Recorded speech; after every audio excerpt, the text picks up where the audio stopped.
this one is a very bizarre case. I don't think I've seen anything quite like it. This is a National Stylist from 1958, which is a pretty cool guitar. We've dealt with a couple of National or Supro guitars on the channel here in the last couple of years. This one is a little earlier than those, and the Stylist neck as an entity, it's its own thing. It's really quite interesting. It's a magnesium casting with a veneer wood overlay. Basically, I believe it was first introduced as a thing in the very early 50s, at which point National was building guitars under a number of different names and banners, and they had agreements with other companies, including Gibson. And this neck design actually got paired with a Gibson J45 or J50 acoustic body, and was branded the National Stylist 1155. Like, it's an actual Gibson guitar with a National neck. They're rare, bizarre, and desirable. This thing, though, how? And why?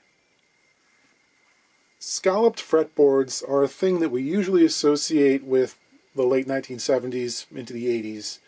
Shredders, Ritchie Blackmore, Yngwie Malmsteen, famously. I think John McLaughlin was one of the very first who had a guitar with a scalloped board in his Mahavishnu years for those sort of sitar-like bends. But guitars with scalloped fretboards, they go way back into the 19th century, some French makers.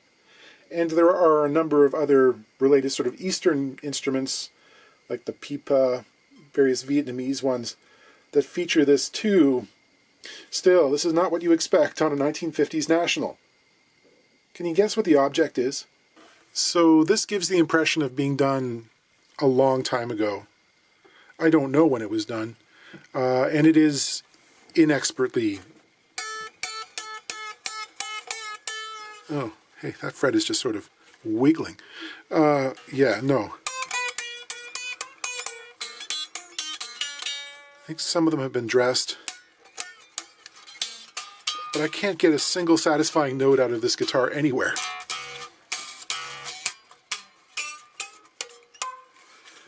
So, yeah, I bet this has been in the closet for a very long time. So this guitar, I think, originally had block inlays. They've been replaced with some decorative stickers. So, as mentioned, this neck is actually a magnesium casting. There's a plastic overlay, typical headstock, with these Kluson Deluxe tuners with these wild and crazy buttons on them. I kind of like them. It's hard to describe just how awful this neck feels. I mean, it's so sharp and splintery, and these frets, some of them I think have been glued back into position, but they've also been dressed in a way that defies description. Not that you should ever try to do your own scalloping job, but it's important to leave a couple of millimeters, 60 thousandths or so on either side of the fret so that it's got some support. Otherwise you're into the area where the barbs are. Not really enough support. How thick was this fretboard to begin with? Seems like around 4.5 millimeters. The edge of the board.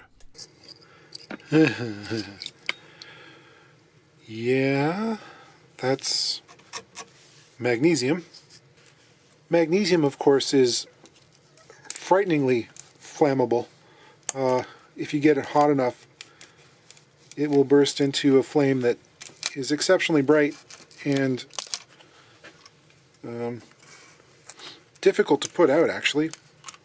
I think the ignition temperature is up like 400 degrees Celsius, 900 something Fahrenheit, so even if I do use heat, it shouldn't be necessary to set the thing on fire. Yeah, this is wild stuff.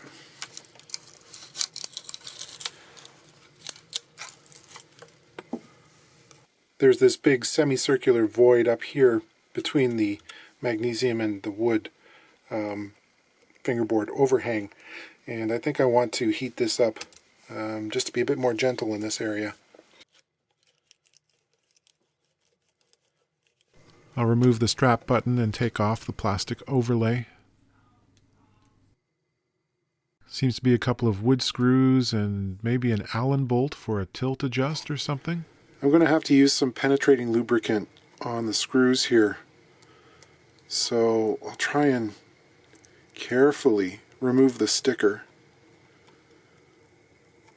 I don't want to impregnate that with oil.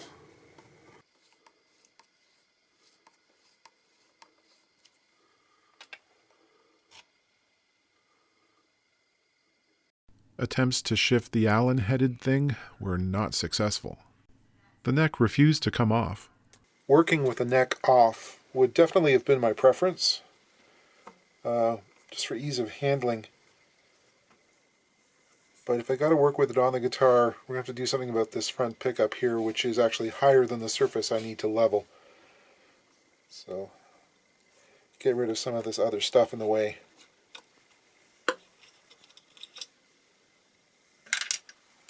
The plastic parts on this guitar are very well preserved. Okay. A couple of headstock ferrules turned upside down. They're of different heights. That's kind of interesting. Short one in front, long one in back. And these pickups, they have little set screws on the side. These are mainly, I think, for dealing with the tilt of the pickup. But to remove them, if memory serves, I've got to take out a couple of screws that are hiding as pull pieces. Which ones? The outside ones or the ones that are inside?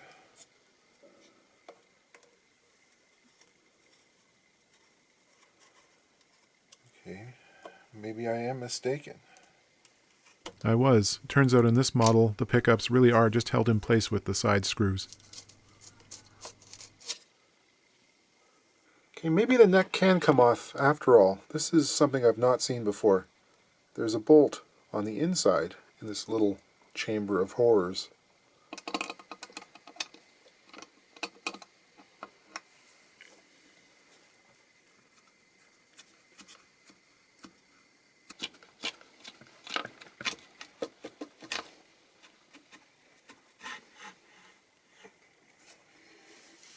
All right, that's impressive.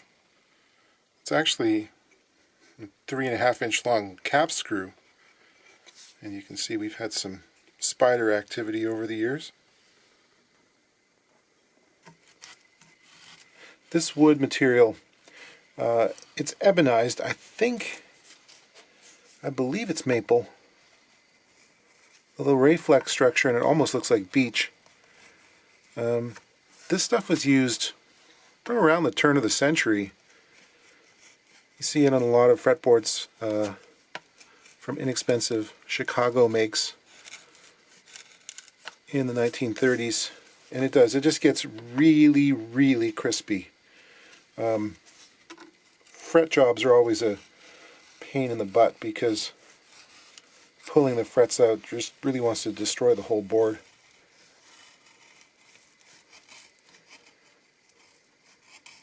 You can see the ends of the scallops wound up all the way through the fretboard and into the neck proper. The bulk of the fretboard wasn't actually glued to the core of magnesium, just along the edges of the wooden portion of the neck and these extended plugs or splines, which I think were locating strips. I've got a nice piece of actual ebony here, which I've thickness sanded to just over 5 millimeters.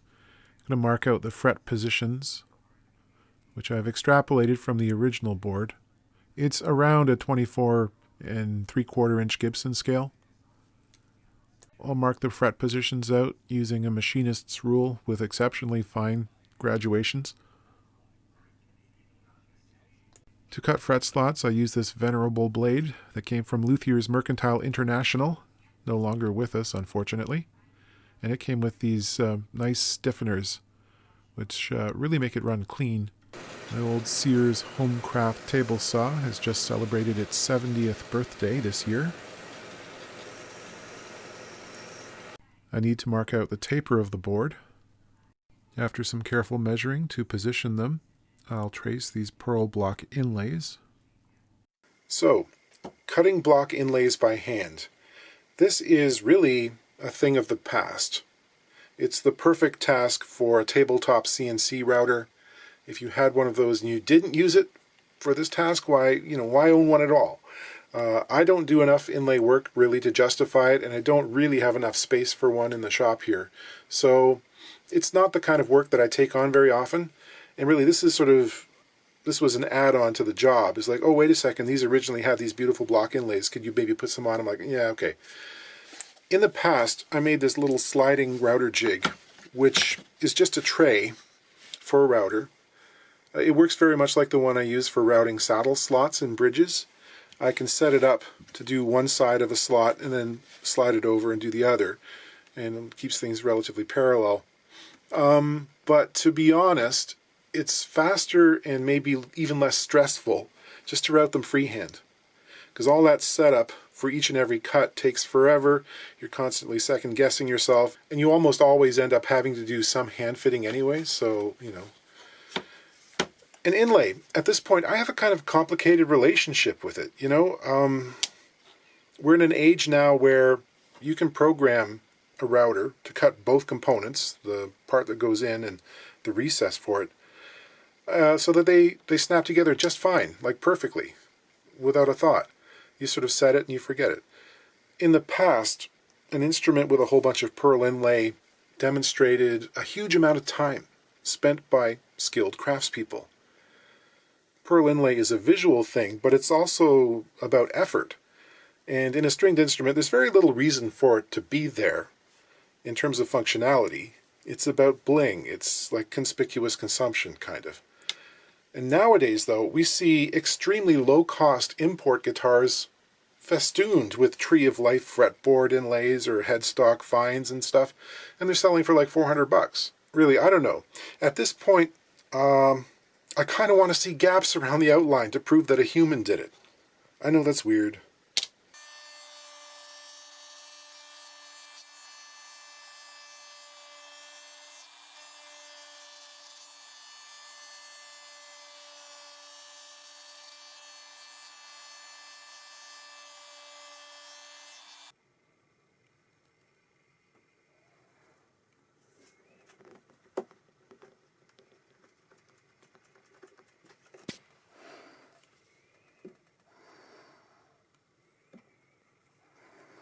Working with both ebony and pearl dust is the recipe for some of the dirtiest hands you'll ever experience. I tend to use super glue to install these things. A generous dollop.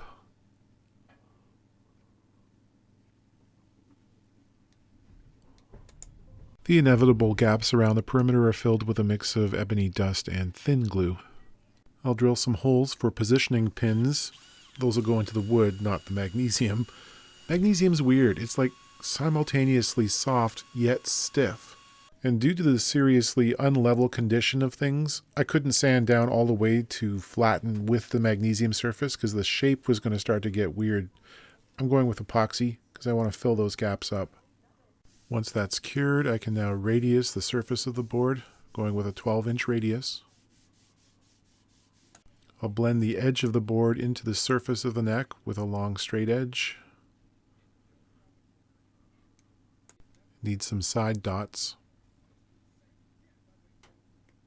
You can see that the thinly painted surface of the neck was in really fragile condition. Just touching it with anything, the paint would come off. So I'm going to have to repaint it. I'll cut some fret wire. My nippers here are in sad shape after doing a number of stainless jobs. And the frets went in as they usually do. Get rid of those sharp ends. And level. And recrown. Polishing, polishing, polishing. Get rid of those sharp corners.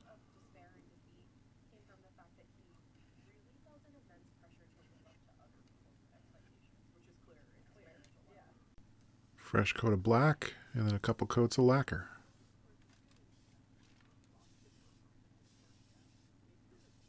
I have a nut made, I've got strings on, and I'm noticing there's an issue here which pops up every once in a while in these older guitars, a lot of arch tops, where the center line of the neck doesn't really align with the pickups spacing, and really it's the tailpiece. If I push this bridge over to where it should be, it's not going to stay because the tailpiece is about a 1/16 of an inch too far to the bass side. So I'm going to have to take this off, plug those holes, and re-drill them slightly over so that the strings aren't running off the bass side of the neck, and they'll be relatively centered on the pickups. They won't be perfect actually, the spacing on the neck pickup is too wide, but we'll get as close as we can. I put a piece of tape along the bass side of the bridge when things were in their natural position at rest, and yeah, it's about 2 millimeters off. This thing is missing a strap button at the tail here, so I guess we can add one of those at the same time. So I plugged all the holes, sawed them off carefully with my flush cutting saw, drilled some new pilot holes. One last important component was missing. Okay, she's all buttoned up. A couple of areas on the neck I want to do a bit more touch up on and give it a bit of a rub down when the finish is cured a little bit more. But set to go otherwise. Yeah, I'm happy that the neck is no longer a mogul's course. And what do you say about these things? Sonically, well, they're great big 50s chunky single coils. Kind of a lo-fi sort of aesthetic. I know Link Wray had one of these Nationals in the second part of the 50s, so it's possible that he played rumble on one of these. I'm not exactly sure. But it has that kind of vibe. Big neck. It's funny, given the rigidity, you think they would have gone a bit slimmer, but it is a big neck. And yeah, it's a National. One thing I'll note here before we go is that the tops of each of the tuners and the National logo itself, I'm not sure how well it will show up, they've all been painted in this soft pastel robin's egg blue color that would be at home on one of those custom color mix masters or in your push button kitchen of the future circa 1959.